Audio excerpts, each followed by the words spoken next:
Welcome to Juice Break, your pause for real conversations that move you, fuel you, and feel good. It's really through staying curious and connecting with community that like everyone is a tiny pawn like in your game of your life and like giving you clues in what it is that you should do. Oftentimes I love to tell people like self-awareness isn't great news. Sometimes you have to face that you maybe were doing things for the wrong reasons, and that's not to be shameful. What is it that you're seeking right now in life?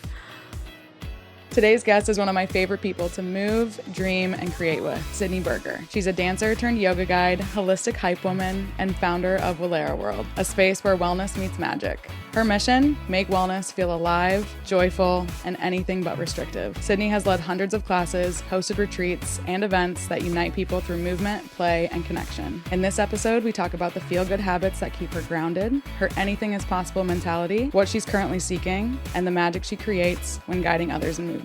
This one's full of energy, wisdom, and joy, just like Sydney. Let's get into it. I'm already hyped up. I'm feeling great about being here. Well, today's a really special day for you.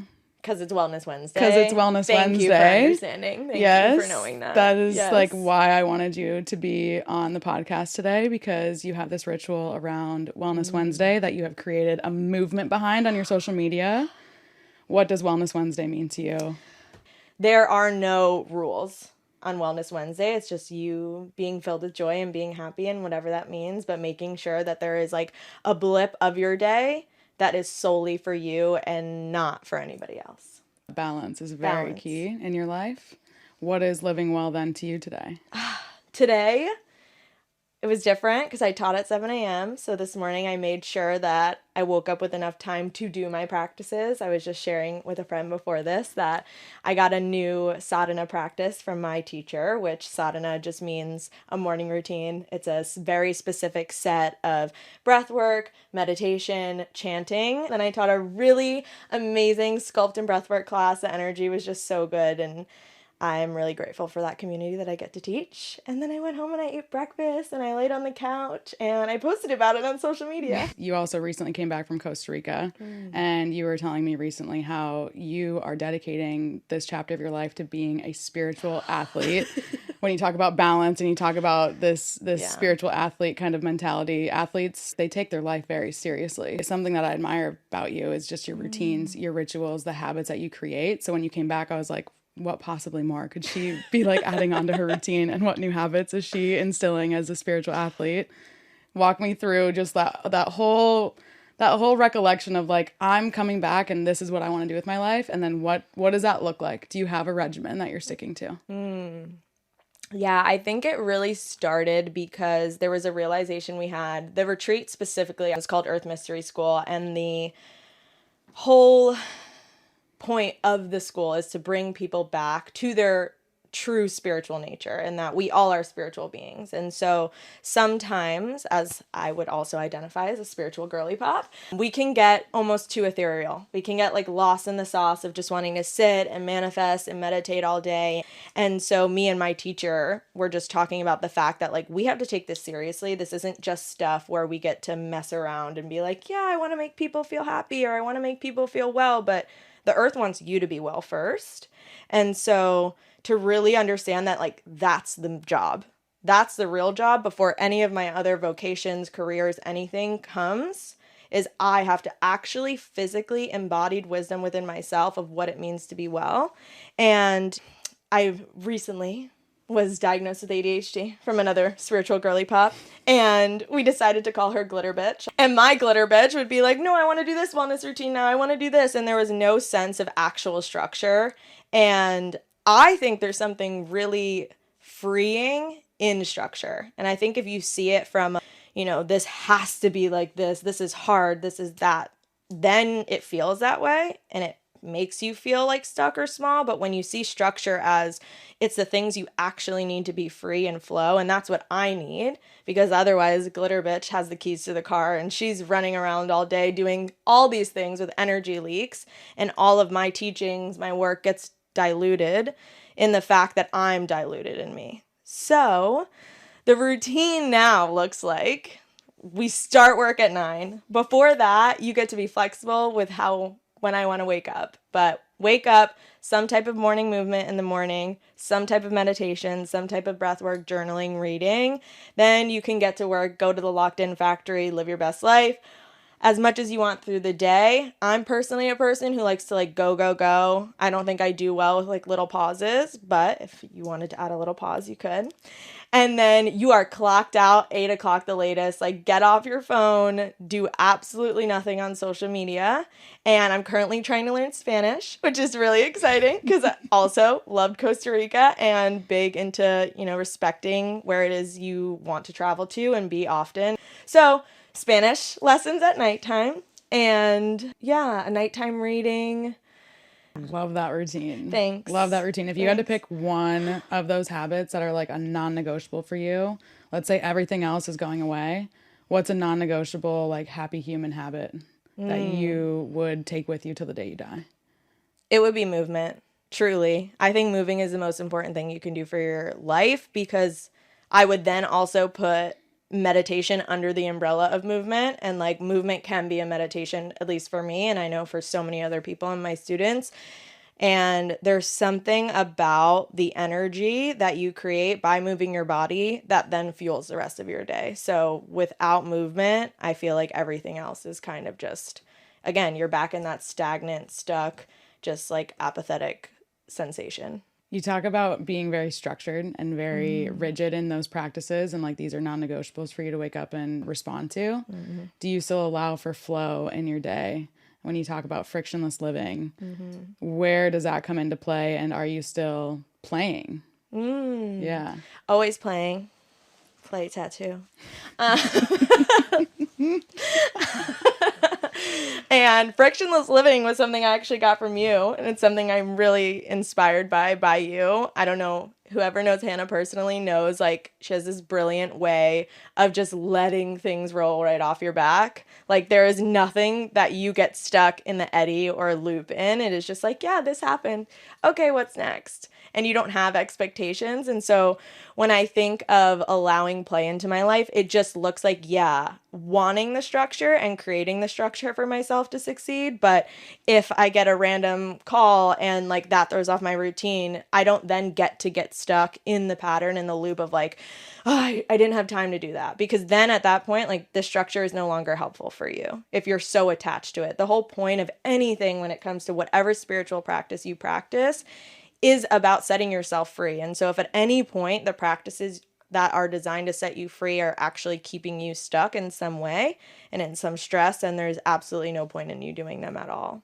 So I will allow for it, and I will, in my own structure, type A Capricorn energy, like, will sometimes allow myself to get stressed or upset or like super rigid. And then I know those are actually the moments that you have to play more to loosen all of that up. I'm curious, if someone was feeling disconnected from their own mission, their routines, their rituals, they're just, caught up in the loops of life, what would be a piece of advice that you would want to share with them, or what would you tell them?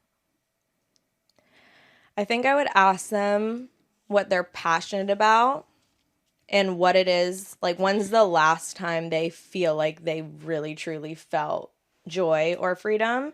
And that could be in anything, because I think we get so caught up in our purpose being our job or work, and that's just really not the point. Like, your purpose could be baking meals for like all of your friends, and you don't make any money off of that, but like, that's something that lights you up. And I do have this deep seated belief that everybody comes here with a gift, with a mission, with a purpose that they get to, if they want to, find in this lifetime.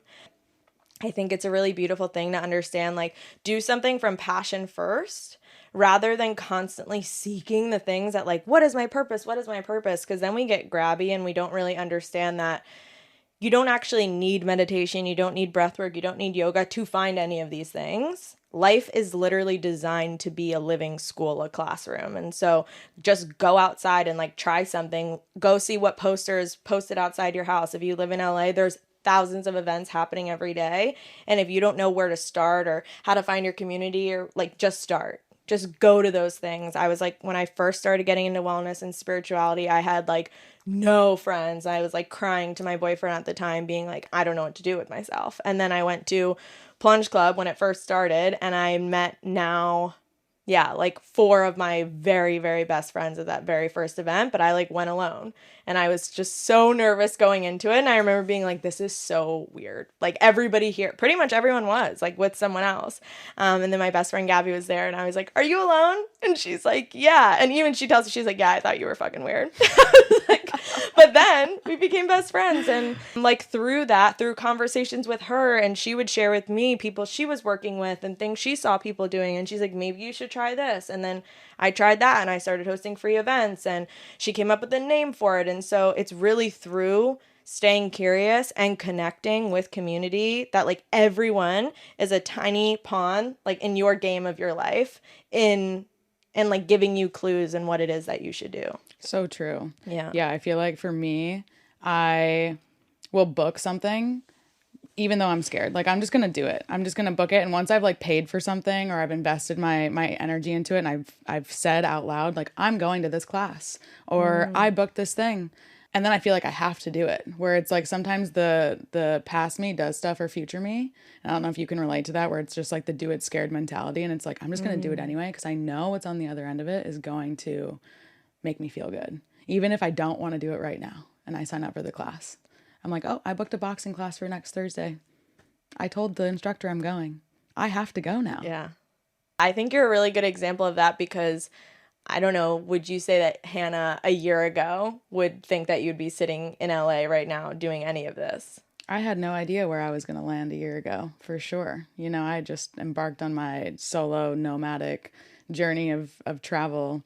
Definitely did not think I would be starting a podcast. That's for sure. But I really, yeah, I've always thrived on the mentality of finding your uncomfort zone, you know, which I think you do a really good job of. Like, you talk about these routines, and it just makes me think of like, you're always reaching for more. You're always curious. You have this ability to make these big things feel possible, that anything is possible mentality, where you're like, yeah, we can have anything we want. You say that so frequently. That's like part of your own like internal mantra. Yeah. When did that start for you? Like, do you think when you were like 11 years old, like this was always part of just Sydney, or was there a specific role model or like thing that you were doing that really just showed you like, oh, I can do anything? Yeah, well, it definitely starts with my mom. Like, I literally even hear her in my mind right now. Like, she'd always say, since I was probably fresh out the womb, like, you can do anything you put your mind to. And that's like a mantra that she lives by. And that's what she's always told me. And like, my whole family was in support of that my whole life. And I think every accomplishment I ever made was celebrated to the extreme. Like, when I got a good score on the NJS, which is like our statewide exam, I had like a cake with my face on it. Like, my family's so extra. But like, in that, I think that version of me before I even got that score on the exam would have been like, no, I'm really bad at math. But then I was like, oh no, I'm actually good at math. Like, just because I thought I was good at it. And then my dance teacher, Miss Kim, like very first dance teacher, and Miss Erin, they were very structured. Like, every single day after school, I danced 6 days a week.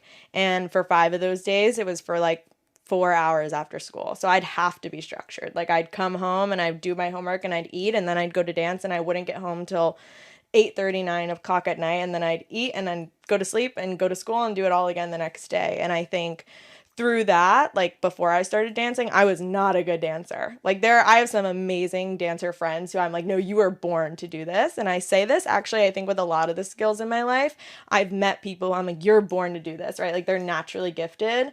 But so many of the things that I do now, I don't think came naturally to me at all. I think it came through hours and hours of work and putting in the reps and doing it. And then seeing over time, I think dance is a beautiful example, especially in ballet or in things where you're doing the technique, because you like start from doing a single pirouette and figuring out how to do that and falling on your face every time, to just like, oh no, I go to class twice a week for a whole entire year, and by the end I'm doing it. So I think it just programmed that neural pathway in my brain to show me, like, I have receipts of, oh, if you do this over and over and over again and you really care about it and it matters to you, then yeah, you can do anything. And I just also don't think there's I mean, this is like a huge blanket statement, but it's very rare, I feel like, for anyone to put everything they have into something and like actually be dedicated. I've never met anyone who was like, I'm going to do this and I'm not going to give up until I get it. That never got it. Right? That like died with regret. They either pivoted because they realized that was actually the thing they didn't end up wanting to do. But it's very like, I would love to find someone who was like, no, I actually gave this thing my all and I never achieved it. And like maybe that was their journey on this earth in this lifetime. However, I've never met anyone who's done that. So I think my brain is just hardwired to believe that you actually can do whatever you want. I love that mentality. And I think that's a gift to be able to even think that, because it's so optimistic to believe that, where we live in a world where our brain and our subconscious tries to protect us from like, oh no, like don't do that. Like you're not going to be good at it. And like you might not be at the very start. But like you said, if you dedicate the actual desire that you have to doing it again and again and again and get your reps in, you will get better. It's inevitable. Completely. I tell people in my class all the time, I'm like, if you can get over the fear of like being seen trying, you could actually do anything in the whole world. Because what stops people is that like, it's not just you having to fail for yourself, but especially now when we live in a world where it feels like everyone is seeing the things that you're doing, you actually putting the things you want to do out there and say like, hey, I'm starting this business, I'm launching this app, I'm starting a podcast, is then actually holding you responsible for doing it, because now you have expectations, even though the truth is everyone's thinking about themselves in the best way. Like nobody's going to bed at night thinking about the thing you posted on Instagram. Like it's just not. And so I think coming back to the idea that like, if you get past the fear of judgment, of expectation, of failure, that's where you get unblocked, because nothing matters. You get to make it up as you go. Yeah, no, that makes me think of your thought that you've shared about being embarrassed. And like it was on a post that you made about like things you're not doing, and it's like being embarrassed. How did that start for you? Because everyone has that. Everyone has that like internal stage fright of being seen in certain lights, whether that's on stage as a dancer for the first time, when you're around people that are maybe more skilled than you at the very beginning, or it's you stepping up and speaking on stage. It's you maybe teaching your first yoga class. Did you experience stage fright or that internal feeling of like, oh my God, people are watching me. Like, I don't know if I can do this. Yeah, I definitely did. And then like the memory of when I was 12, my second time ever on stage, and something like everybody in like dance show business knows is like, you don't go out like off stage no matter what happens. Like you finish the performance. And my top, it was like a halter top, and it popped off like in the middle of the dance. And you're in front of a like literally people have nightmares about this. It popped off in front of a whole stadium of people and judges who are like watching you like hawks. And I did the whole dance like this, holding my top up, and I'm sure it slipped a couple of times. I was 12. But that's like a moment where I feel like, again, you put in the reps to see like, oh, I was embarrassed, I was scared, and like what happened after? Nothing. Like actually I feel like that dance won, or I got some special award because they have special ribbons always at dance competitions. And then I think I carried it into my adult life when I really started getting into entrepreneurship, and I was doing a lot of research on female entrepreneurs, and I'm pretty sure her name's Sarah Barkley, who started Spanx. And that's like one of her pillars of entrepreneurship is like purposefully be embarrassed. And I just remember reading or listening to podcasts about her like purposely standing backwards in elevators and just doing things that felt super uncomfortable. And I feel like you've shared with me your experience with sales and going around, and like that makes someone like unfuckable with. Like there's nothing that's going to get in your way because you've done the thing that is like our primal brain is telling you, right? It's a very real feeling because our reptilian brain is like, we can't survive without our tribe. And so that feeling of embarrassment is actually just your subconscious being like, if I get shunned from the group, I'm no longer going to be able to survive. We don't live in that world anymore. Someone can actually stay inside their house, never walk outside, and still live an entire life. Wouldn't it be a fulfilling, amazing life, but like you can get DoorDash right to your door. You can get everything you need within the walls of your own home, and that's not how we were. And our brain hasn't actually developed to that new version of the human that we're living. So I think when you allow yourself to just be embarrassed and then realize that nothing happens after, you still have friends, like you still have people that love you, it's all going to be okay. again, like the neurons that fire together wire together. So then you just are like, yeah, I don't really give a fuck if I'm embarrassed or not, because what's going to happen? Nothing.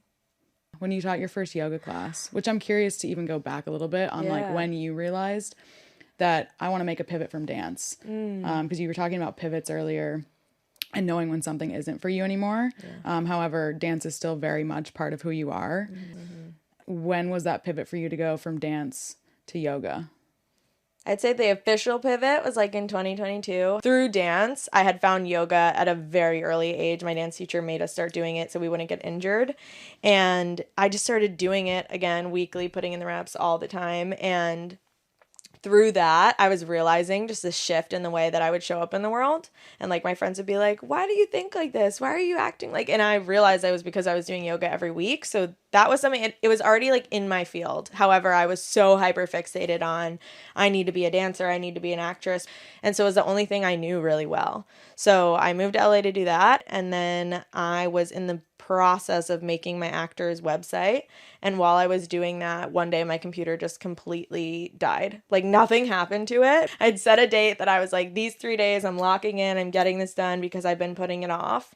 And when I had that moment to actually pause, I asked myself, like, am I not doing this because I'm afraid of succeeding? Or am I not doing this because I just genuinely don't want to? And that came at the perfect time because there's no coincidences. I had signed up for I really just wanted to go on a yoga retreat. I was not interested in getting a certificate and teaching, like nothing. And I was going, so I had committed to then those next 21 days sitting in the contemplation and the study of what is it I want to do? Like, who is it that I am? And a lot of people find spirituality that way because I think what spirituality really asks of us is to understand that, like, you are none of those things. Like, right now I am a yoga teacher and I am playing this role of Sydney and I'm here in this lifetime. But truly, when you get connected with, like, the core of your being and you allow yourself to sit in that infinite just bubble of reality, of your own reality, you realize that you could and be and do anything. And so when I felt that, I was like, oh, I think everyone else needs to feel this feeling. And that's why I always say, people are like, everyone's talking about breath work, everyone's talking about meditation, because when people do it, they're like, holy shit, I've never felt this good in my entire life.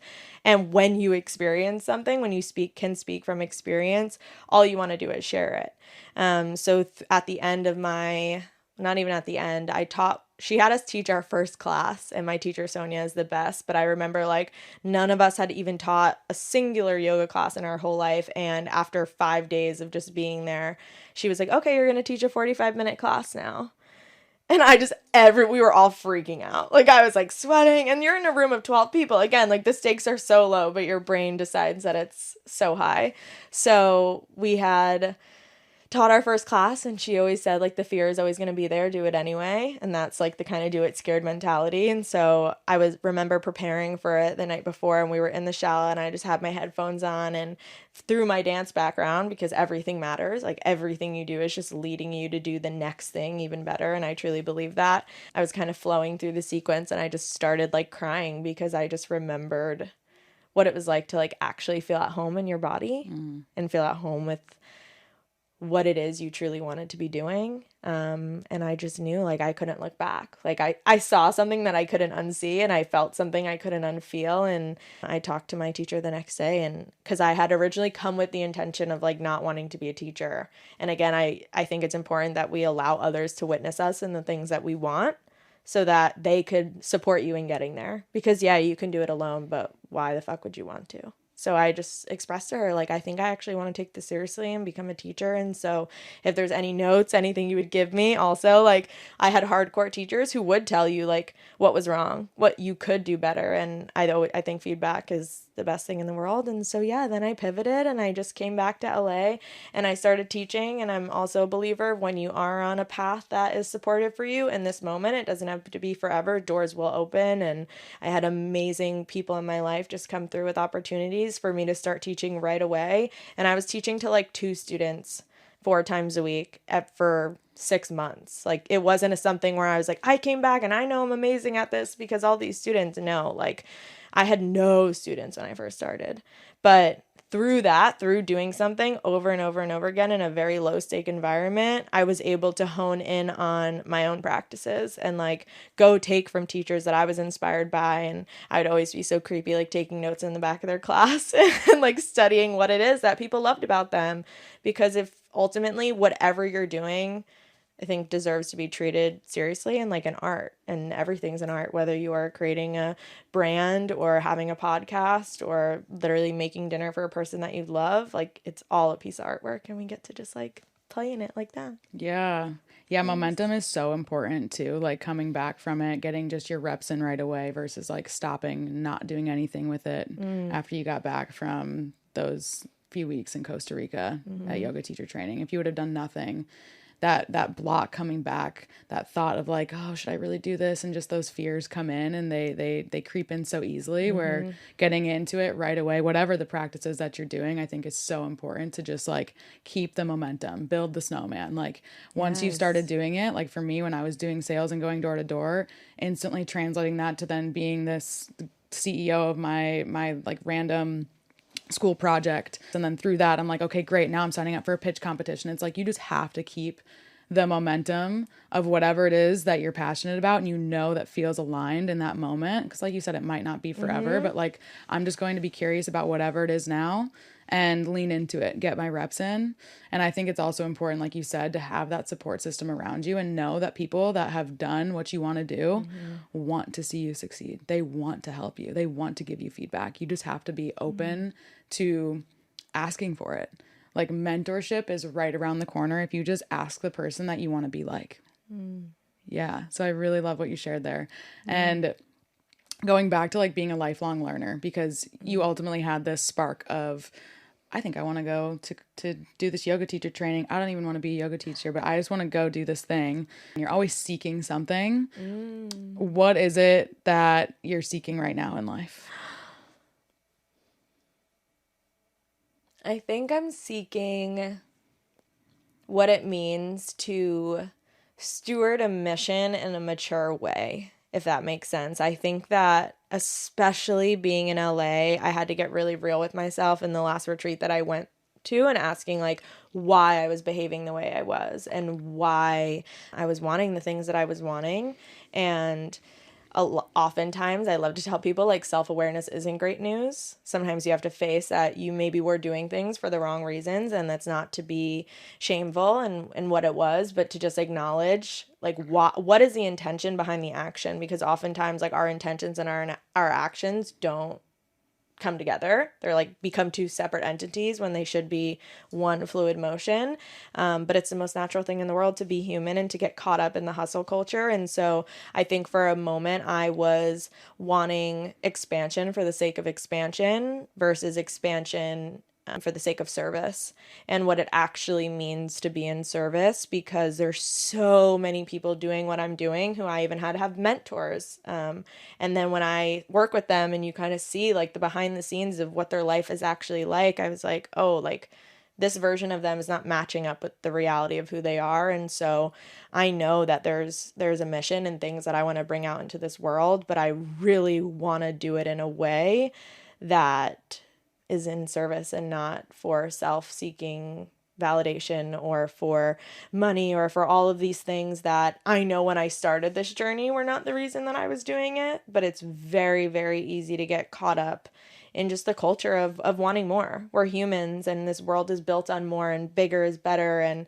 being bigger is better and all of it. And I'm really in the study of what it's like to have embodied wisdom and not just wisdom that I can regurgitate because I've had amazing mentors and I've had amazing allies and teachers and friends, but how can I live in a way that is truly in integrity to the work that I'm doing? I think you do a really good job of showing up exactly as you are in every space that you're in. Like you are a just body of light as soon as you enter a room. When I've gone to any of your classes, when I've just been able to witness other people express the vibe that you create when you lead a movement or a dance session, a corporate retreat, like it isn't just movement. There is so much magic in that, which goes into your business, Welera World, and the slogan where wellness meets magic. For someone who's never been to one of your classes, What does that actually look and feel like? And maybe it's hard for you to explain versus Right. other I people, but know. I'm curious, like, is there, like, yeah, what is that to you when you think of that phrase? Where did that come from for you? About Yeah, you? I know. I would love to know your perspective because I always, when people tell me, I'm like, oh, I'm glad that's what it's like for you because I have no idea. I want people to feel like it is a roadmap and I'm like creating, it's like Candyland. Like you choose your own adventure. And so there might be breath work, but everything in my class gets to be an invitation, something I've learned in my own practices and something that I was really butting heads with when I first became a part of the wellness community was this, honestly, the idea of structure, which is funny. It goes back to that, but like everyone offering that there was these 5 steps to happiness or like follow my 30-minute exercise and like no, like everybody's own body has a very specific blueprint for their life and that's why like very like teachers with a wide variety of knowledge are really important because you can't be so pigeonholed and like this is going to be the thing that works for you. And so I think what people can expect are just blimps and like blobs of different modalities all into one. Like, yeah, you might be suddenly dancing in a yoga class and you might be like going into a full breathwork session. And I think where I teach now is nice because we have a lot of combined classes where you get a bit of each. But the way that yoga was originally created was an 8-step process that included all of those things: meditation, breathwork, movement, study, like all of it. And we've kind of, to simplify it, I think for Western culture, we're like, nope, it's just going to be the movement or it's just going to be the breath work. And I've really found that dancing between all of those things create this really exciting and fun and approachable room that just makes you feel more alive when you walk out of the class. And that's my only goal. I'm just like, I hope you have fun and like nothing matters. Yeah. So Welera World, I wanted to dive into like parts of like what you do for companies because people get to experience this and get to move with you and feel good in their bodies and have fun and play and connect. And you've also done things for companies where you've helped facilitate retreats with them. You've done one-off events with them. I'm curious just your take on the importance of companies having an emphasis on that for their employees. Sometimes wellness and mindfulness kind of becomes a box for like the tops or the CEOs to just like check off for their employees. But what's actually happened, I think, in the realm of where things have led and working from home and everybody starting their own business is it's really hard to like retain employees and to have employees that are really like heroes for your mission and your company and ultimately like to come back to the fact that like this is your dream that you're wanting to bring into the world and you can't do it alone. And so how do we keep people happy within the constraints and container that you've created for them? And so that's something I wanted to hone in on giving their employees practices and also a space to come to, because some companies will be like, oh, you're now the mindfulness person and everybody's coming to you, or the assistant can plan the retreat, but the assistant can't plan the retreat. The assistant should be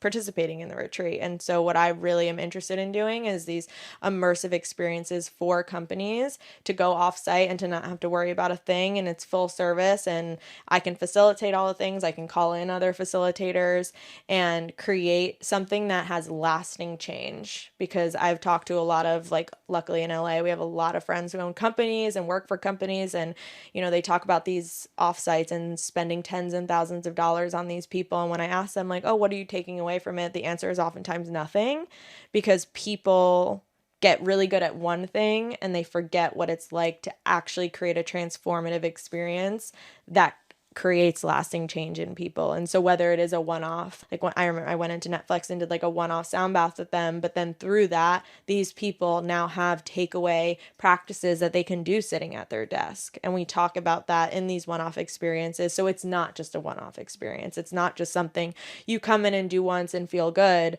but how are we getting people who don't have these practices all the time? Because oftentimes, yeah, you'll probably feel amazing after your first breathwork session, but it's really easy to forget that feeling once time passes, and then you're just back in the loop of what you were doing the day before. If I had my perfect retreat, it would have every single modality that I teach.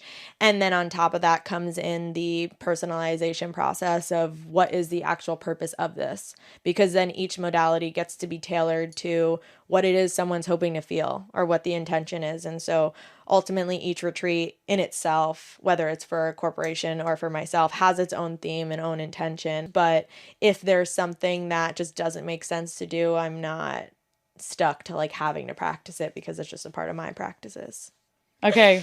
We're going to go into our rapid fire section. Okay. Pour or pass. Buckle up. Buckled in. Locked in. I'm going to name just a trend or an idea, and you're going to tell me if you're pouring it or if you're passing on it. Okay. Hot yoga. Pass. Group breath work. Pass. Being barefoot in the city. Pass. Well, actually, I know. I'm saying pass, but I actually am barefoot all the time. They're laughing at me. That was a lie. I have to go back on that. I didn't mean it. I am barefoot all the time. It's fine. Fasting. Pass. Meditation apps. Pour. Do that. Daily sweet treats. Pour. Major pour. Ranch on pizza. Pass. Hard pass. Corporate wellness retreats. Pour. Hannah Montana. Pour. Rest days. I'm like so in the middle. Yeah, I think I need to rest more. So pour. Yeah. Having an emotional attachment to a tree. Pour. Major pour. Major pour. Change your life. Manifestation rituals. Pour. Pour. I only say that because I think we get so caught up in manifesting and like it's just not the point. Like what I have gotten so caught up in manifesting, and over the last like 2 months I've realized that actually like none of this is our choice. And so the best thing you can do is get really good at not caring and accepting what life is actually just showing you and being grateful for that, and then stepping into more of that rather than getting caught up in this idea of how things need to be.